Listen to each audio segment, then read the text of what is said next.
السلام عليكم ورحمة الله وبركاته. ازيكم يا حبايبي؟ عاملين ايه؟ يا رب تكونوا بخير. أكلة القرنبيط الشتوية الجميلة، القرنبيط الجميل اللي بيطلع بقى في الشتاء. انتوا عارفين الشتاء بقى، وأكل والقرنبيط والحاجات الخضرة الجميلة دي بقى كلها بتبقى بتاعت الشتاء. ما شاء الله. النهاردة قلنا بقى نعمل ايه القرنبيط الحلو ده، ما شاء الله. عشان ايه؟ زهقنا يعني. مش كل اكل حلو هو هيبقى لحمه وهيبقى فراخ، لازم ننوح كده شويه، خضروات شويه، فرخه. لان مش كل حاجه الحلوه هي تبقى لحمه يعني. في حاجات حلوه كتير وبدايل اللحمه وبدايل الفراخ. وبرضو القرنبيط مغذي وجميل. ودي الاكله الشتويه بقى اللي بتبقى حلوه بقى كده في الشتاء، بتبقى مسكره وبتاكل وبتبقى حلوه ما شاء الله، بتبقى جميله. اهم حاجه كده بجيب القرنبيطه اللي هي المكبوسه الحلوه دي، بتبقى ايه ما شاء الله، بترمي كتير. ودي بتبقى القرنبيطه البلدي. اللهم صل على النبي. مسكتها كده فصصتها، امسكها بقى اقطعها كده الوردات بتاعتها كده. انا بجيبها اللي هي المكبوسه، المكبوسه ديت بترمي كتير. اهم حاجه كده بمسكها اقطعها وردات صغيره وابص في قلبها، لان ممكن في قلبها تلاقي ايه، تلاقي حشرات، تلاقي حاجه. بس كل ده برضو بمسكه بقى تحت الحنفيه، بغسلها ايه، واحده واحده. وانا بقى بقطعها حسب ما انا عايزه، اقطعها كبيره اقطعها صغير. انتي برضو تقطعها حسب ما انتي بتحبي تعمليها يعني. مسكتها بقى كلها قطعتها كده زي ما انتوا شايفين. وانضف برضو العنوش بتاعتها عشان برضو بتبقى فيها قشر كده من فوق. اللهم صل على النبي. ما شاء الله رمت كتير والله.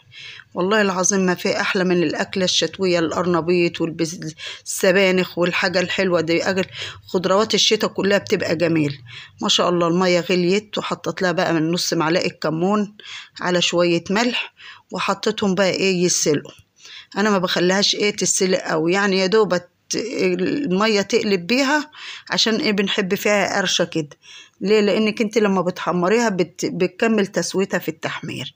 انا مسكت بقى قطيه كده، انا بحط في الخلطه بتاعت القرنبيط قطيه مبشوره. انا بشرت قطيه وحطيتها ايه، بحطها في خلطه القرنبيط. اللهم صل على النبي. والله كانت مسكره وكانت جميله. اللهم صل على النبي. بسم الله ما شاء الله، ولا حول ولا قوة إلا بالله. أنا كده إيه كسرت 3 بيضات. اللهم صل على النبي. دي بقى بتخلي القرنبيط كده نافش كده وبيبقى حلو، وما بخلوش يشرب إيه زيت كتير. ده حطيت نص معلقة فلفل أسمر، حطيت نص معلقة كزبرة ناشفة. ما شاء الله. القرنبيط برضو بيحب الكمون، ونص معلقة كمون. وحطيت لها برضو إيه معلقة ملح. قلب بقى كله كده ببعضه عشان كله ايه يتضرب في بعضه، عشان ايه زفرت البيض. ومعلقة ايه توم كبير. اللهم صل على النبي. والله كان عسل عسل. ما في احلى من القرنبيط بتاعت الشتاء، بيبقى مسكر وجميل ما شاء الله. ودي بقى ايه يعني نص ربطة كزبرة على بقدونس على عودين شبت.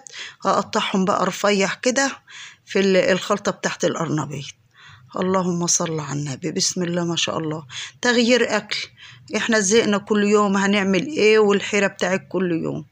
فما فيش احلى بقى من الحاجات النواشف دي، هي اللي بتأكل والله.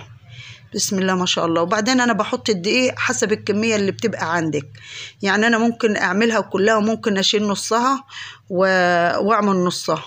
انا حطيت يجي 4 معالق دقيق، وحطيت لهم معلقتين نشا. النشا ديت بتخليها ايه مقرمشة وحلوة كده، يعني ما تخليهاش طرية، بتخلي الخلطة بتاعتها مقرمشة. القرنبيطة تطلع ايه ناشفة كده وحلو ما شاء الله. اللهم صل على النبي. والله كنت عاملاه كان عسل ما شاء الله. ودي الخلطة بتاعته. هنحطه بقى في الخلطة كده ايه ونقليه. بسم الله ما شاء الله. اللهم صل على النبي. انا حطيت بقى الزيت بقى كده، وقلت بقى نقلي بقى كده. وعملنا جنبي بقى بدنجان مخلل، وجنبي خضرة. أكلة الشتوية الحلوة اللي بتأكل والله. سكت بقى قليته بقى كده. واللهم صل على النبي. كان طالع تحفة وطعمه جميل. تغيير في الأكل. هو الفراخ واللحمة دي يعني ما كانش فراخ ولحمة كل يوم مش هناكل. في بدايل كتير ومغذية ومفيدة وحلو. مسكته بقى حمرته بقى زي ما انتوا شايفين كده. اما بحط عليه معلقتين نشا بيخليه مقرمش كده وطالع جميل بصراحة، وما بيشربش الزيت. اللهم صل على النبي. بسم الله ما شاء الله. وده القرنبيط، ده الفيديو بتاعنا يا حبايبي. ادي عملنا القرنبيط، عملنا جنبيه بدنجان مخلل، جنبيه فلفل، جنبيه حاجة خضراء، بصل اخضر والخس بتاعه. فبسم الله ما شاء الله، والله أكلة كانت زي العسل، وكنا وشبعنا أحلى من الفراخ وأحلى من اللحم، وتغيير في الأكل. وده الفيديو بتاعنا يا حبايبي، ما تنسوناش بالاشتراك واللايك وفعلوا الجرس عشان يوصل